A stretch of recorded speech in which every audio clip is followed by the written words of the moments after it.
So there was a study taken of people when they're 90 years old, and they were asked, what are the 3 things that you wish that you would have done differently with your life?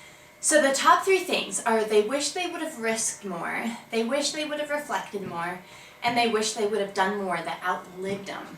All right, so if you want to think about, I don't want to be 90 and look back at my life and wish that I would have done more that outlived me. Wish that I would have risked more to make Jesus known. So I developed something called the LifeDirectionCircles.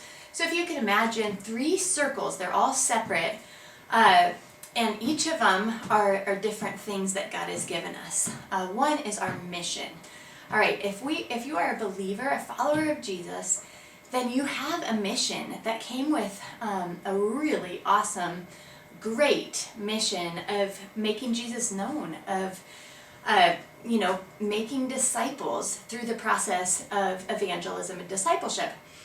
And that's not our purpose. Our purpose, ultimately, for all people, believers or none, is to glorify God. And really what that means is to glorify means to behold and reflect. All right, so it means to basically show the world what God is like by how He created us. That's what glorifying God is. So we all have this awesome mission of making disciples, multiplying disciples through the process of evangelism and discipleship. We all have the same purpose, which is to glorify God, but we also have a uniqueness, right? We're all created very, very differently. We have different visions and passions. We have a different personality. We have different ways of communicating and thinking and processing information. And God did that purposefully to show people that He is very creative, and how He does things is in a really great way.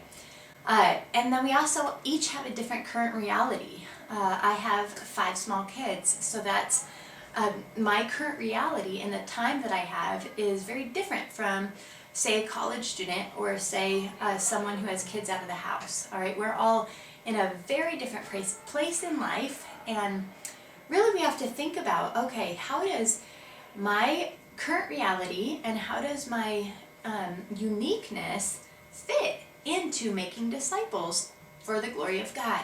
What does that actually look like? Because if I give myself fully to my current reality and leave the mission out of it, we're going to be in the group of 90-year-olds that wish that we would have done more that outlived us, and went on, echoed into eternity.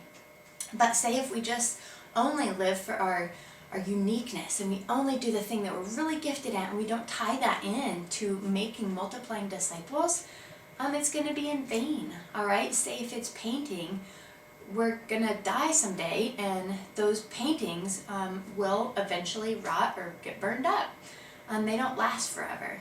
So really, how do we tie all of these things in, tie them together for the glory of God? Because that is the goal, right? We want to use our current reality. We want to use the uniqueness God has given us for the mission that He's given every believer. And Jesus, being God, was perfect at this. He had His uniqueness, being God. He could heal people. He could raise people from the dead to prove that He was God, right? And that's what He would do. People would come to Him. In Mark 1, we see that. People were coming to Him to be healed.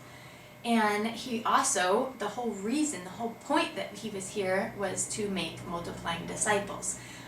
You and I are believers today because He came and shared the gospel, told people about who He was and what He did was going to do on the cross, and looking back what He did on the cross. So here He was in this town, and people were coming to Him to be healed, but He wasn't having the opportunities to share the gospel because He was focused too much on healing everybody. So what did He do? In verse 39 He says, "Come, let us go to the towns nearby, that I may preach there also, for that is what I came for." All right, so He changed up His current reality, where He was at, so that He could be about sharing the gospel along with His uniqueness, and His uniqueness wasn't being pulled.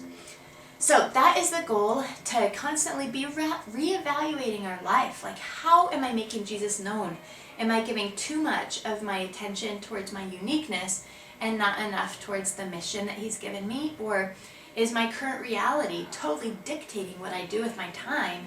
And do I need to make some changes so that I can be about making Jesus known for the glory of God?